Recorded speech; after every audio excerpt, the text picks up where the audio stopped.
Hello everybody, this is Scott from thedailyexhibition.com, and today I'm going to be explaining to you how a sandbox works in popular antivirus programs and why it's probably one of the most useful tools out there. You can also see it common with Komodo Kiosk and just basic sandboxing that you get with pretty much every major antivirus program on the market. I'm going to be using 360 Total Security as the demonstrator. 360 Total Security has a virtual sandbox, and what does that simply mean?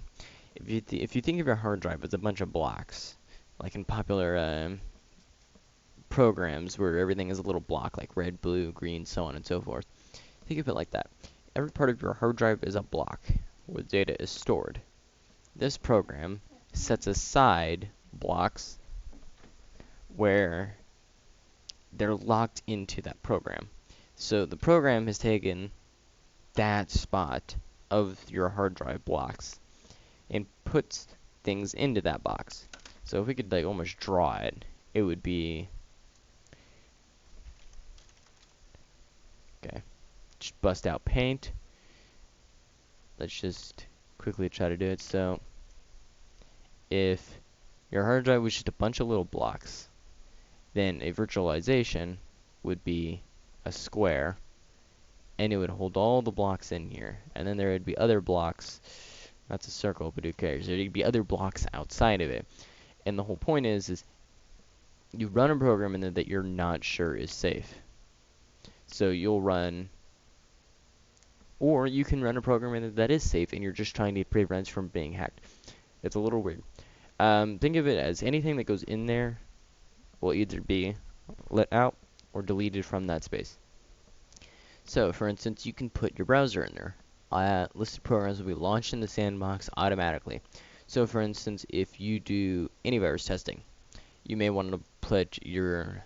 Actually, I'm not quite sure how well that would work, but you could technically try and load your virtual machine into a sandbox.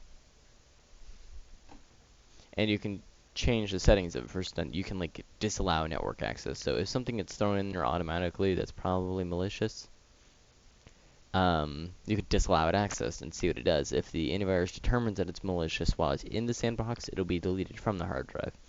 So essentially, you could think of it as a cage. You put it in there and you study it. The program will watch it. It will determine, hey, if it's safe or not. If it is, you can let it go. If it's not, it'll be deleted. You can hit clean up. Nothing in there, but it'll clean it up and delete everything that's in the sandbox. It prevents outbreaks. It's kind of the same process of virtualization. You have an operating system running in a virtual computer that's taken a section of your system resources. It's basically the same exact thing as the sandbox. It takes a section of your hard drive, puts the programs and other files in there, and puts them in like a cage in that area. They can't leave those little blocks. And if it's safe, you can let them go. If it's malicious, they're deleted and they won't escape. It's a really handy tool, but you don't really see it used a lot because typically the antivirus just stops the program right away. But there is another alternative method that's probably a little smarter to run programs, and it's to put programs in there that you'll actually use. If you're doing banking or something that requires a lot of secure access, it may be smart to load your browser in a sandbox. And that is because if your computer's infected and you're not aware of it, you will essentially be sealing your browser off from the rest of your computer. That being said, if your browser is infected with some form of malware, then you're going to be screwed either way. But let's just say you have a random Trojan on your computer, Trojan generic, somewhere on your computer. Maybe it was from that picture that you downloaded, I don't know. So you downloaded it and it's on your computer. It hasn't reached your browser. You load your browser in here, so you basically put your browser in jail. Nothing's going to break into the jail, just like nothing's going to break out of the jail.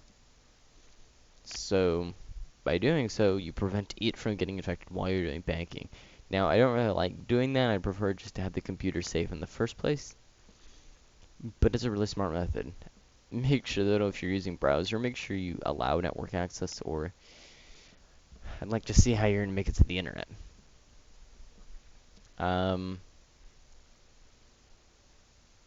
Personally, the only time I'd ever consider using it if I was doing something like really, really almost like top secret, something that nobody else should be able to gain access to, and a person, malware, anyone should be able to gain access to. You could put it in there. There's not really a whole lot of conventional use for it. Some programs, Komodo has Kiosk, which allows you to essentially load up a virtual little fake operating system with their browser and a sandbox environment. You can do your banking, you leave, and it deletes all the data. That's about the only use you'll ever see from it. But most of the time, though, you won't even need to worry about this. So thank you very much for watching. I hope this helps you understand the purpose of sandboxing a little bit more. If you have any questions, comments, concerns, put them below, and I'll make sure to address them. Thank you very much for watching, and goodbye.